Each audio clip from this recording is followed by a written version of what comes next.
दोस्तों, जो काम अफगान, राजपूत और मराठा नहीं कर पाए, वो काम 7 समंदर पार से आए अंग्रेजों ने कैसे कर दिखाया। कैसे उन्होंने मुगलिया सल्तनत को धूल चटा दी और उन्हें सिंहासन से बेदखल कर दिया। इसे समझने के लिए हमें 17वीं और 18वीं शताब्दी में चलना होगा।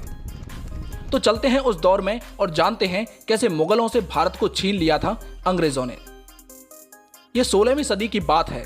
उस वक्त दुनिया के कुल उत्पादन का 1/4 माल भारत में तैयार होता था।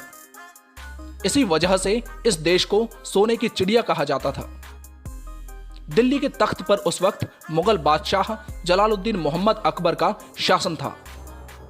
ब्रिटेन में उस वक्त महारानी एलिजाबेथ फर्स्ट की हुकूमत थी।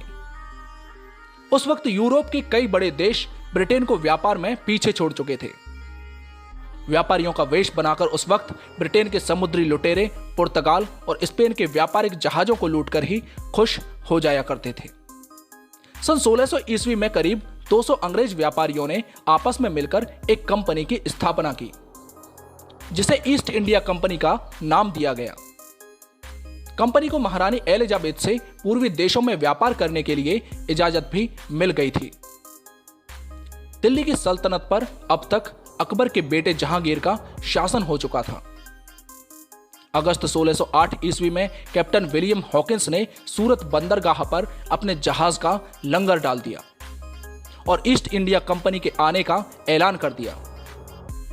तब किसी ने अनुमान भी नहीं लगाया था कि यह कंपनी अपने देश से 20 गुने बड़े और दुनिया के सबसे धनी देशों में से एक भारत पर सीधे तौर पर शासन करने वाली है। व्यापार के इरादे से कैप्टन हॉकिंस और उनके बाद थॉमस रो मुगल बादशाह जहांगीर के दरबार में पहुंचे। वो उन्हें ढेर सारे महंगे तोहफे और साथ में खूबसूरत अंग्रेजी कन्याओं को भी देते थे, ताकि उन्हें भारत में व्यापार की इजाजत मिल सके। पहले तो जहांगीर ने डच और पुर्तगालियों के दबाव के कारण अंग्रेजों को कोई मौका नहीं दिया, लेकिन लगातार रिक्वेस्ट, खूबसूरत तोहफे और अय्यासी के लिए तमाम चीजों के मिलने के कारण जहांगीर से उन्हें परमिशन भी मिल जाती है। परमिशन मिलने के बाद अंग्रेजों ने सूरत, कलकत्ता, मुंबई और पटना जैसी तमाम जगहों पर अपनी फैक्ट्रियां डाल लीं।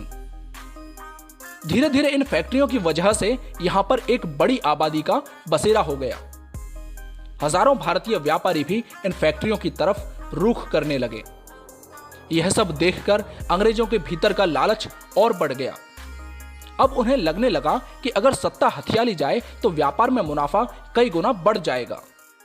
यह सोचकर अंग्रेजों ने सन 1686 ईस्वी में मुगल शासक औरंगजेब के खिलाफ जंग छेड़ दी।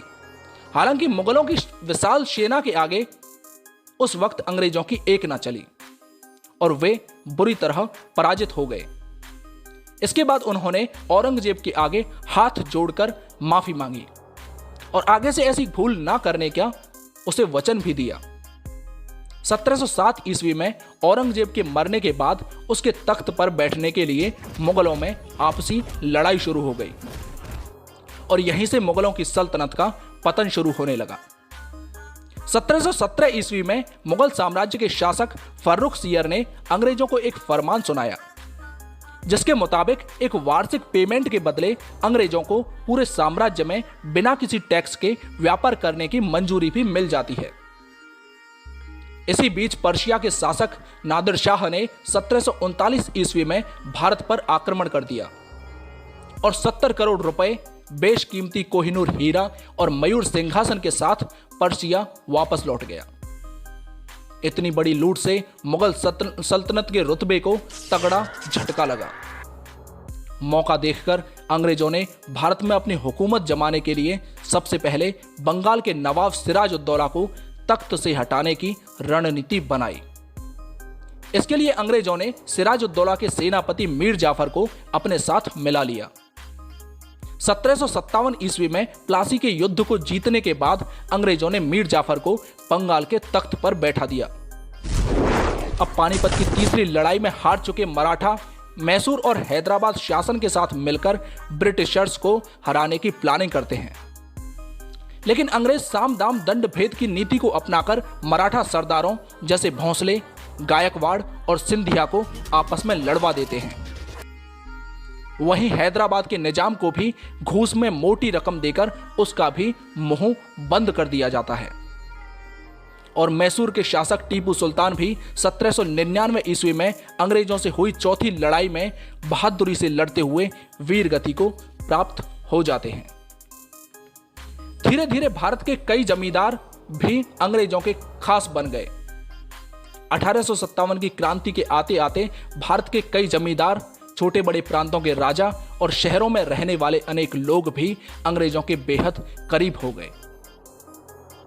और इन्हीं सब की वजह से 1857 में अंग्रेजों ने मुगलों की सल्तनत को खत्म कर दिया और आखिरी मुगल शासक बहादुर शाह जफर को गिरफ्तार करके रंगून की जेल में भेज दिया गया और उनके बेटों को बड़ी ही क्रूरता के साथ मौत के घाट उतार दिया गया। तो दोस्तों, ये थी भारत से मुगलिया सल्तनत के पतन की कहानी। उम्मीद करता हूं आपको पसंद आई होगी। हमारे वीडियो को लाइक और शेयर करें और ऐसे ही इंटरेस्टिंग फैक्ट्स जानने के लिए हमारे चैनल को सब्सक्राइब करके बेल आइकन को प्रेस जरूर करें ताकि हमारी वीडियो सबसे पहले आपके पास पहुंचे। सभी को जय हिंद।